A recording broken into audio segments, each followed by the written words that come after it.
ഈ ശശിധരൻ കർത്തയുടെ മൊഴി പുറത്തു വന്നതോടുകൂടി മാസപ്പടി കേസിനെ സംബന്ധിച്ചിടത്തോളം എല്ലാ കാര്യങ്ങളും വ്യക്തമായിരിക്കുകയാണ്.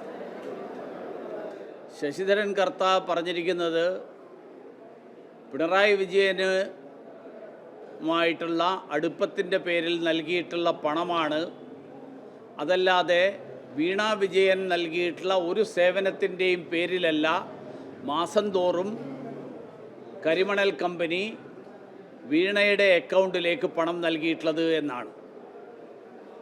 ഇനി ശ്രീമാൻ പിണറായി വിജയൻ വ്യക്തമാക്കേണ്ടത്,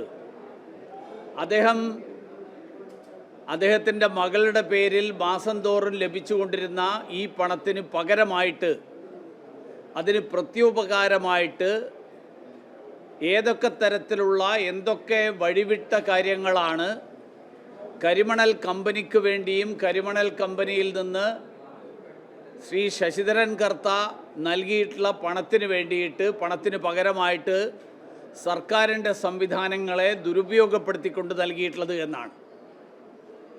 2024 നൽകിയ മൊഴിയാണ്, ഇഡിക്ക് നൽകിയ മൊഴിയാണ് ഇപ്പോൾ പുറത്തു വന്നിരിക്കുന്നത്.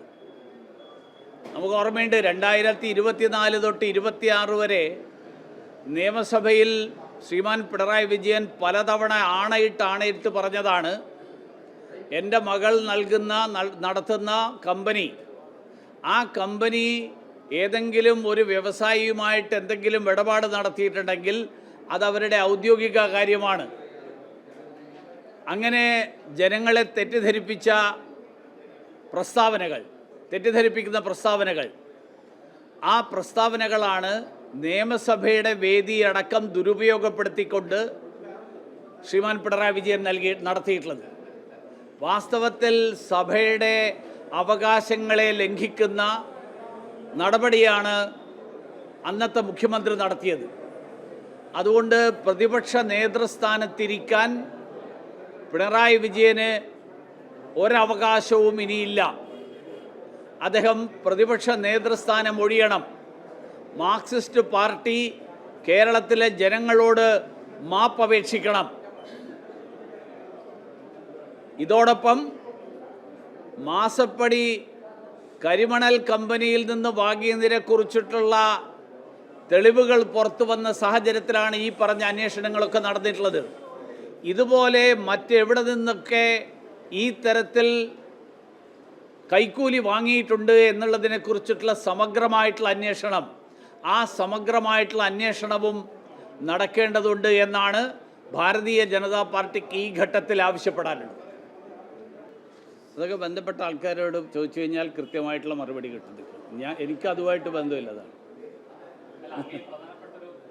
ഞാൻ അതിനേക്കാൾ പ്രധാനപ്പെട്ട ഒരു വിഷയമാണ് ഞാൻ പറഞ്ഞിരിക്കുന്നത്. അല്ല, അത് BJPയിൽ ഉത്തരവാദപ്പെട്ട ആളുകൾ കൈകാര്യം ചെയ്യുന്ന ആൾക്കാരുണ്ട്, അത് അവർ കൈകാര്യം ചെയ്യും. കാരണം ഈ കാര്യത്തെക്കുറിച്ച് എനിക്ക് എന്തെങ്കിലും പറയാനുണ്ടെങ്കിൽ അത് ഞാൻ ബന്ധപ്പെട്ട പാർട്ടി വേദികളിൽ ഞാൻ പറയും. അത് മാധ്യമപ്രവർത്തകരോട് പറയേണ്ടതല്ല. അല്ല, അതുകൊണ്ടാണ് ഞാൻ പറഞ്ഞല്ലോ അതിനെക്കുറിച്ച്. അതിൻ്റെ മറുപടിയാണ് ഞാൻ ഇപ്പോൾ പറഞ്ഞ സെൻറ്റൻസ്. നിങ്ങളെടുത്ത് വായിച്ച് നോക്കിക്കഴിഞ്ഞാൽ ആ സെൻറ്റൻസിൻ്റെ ആദ്യത്തെ മുതൽ അവസാനം വരെയുള്ള ഓരോ വാക്കിലും അതിൻ്റെ മുഴുവൻ ഉത്തരവുണ്ട്.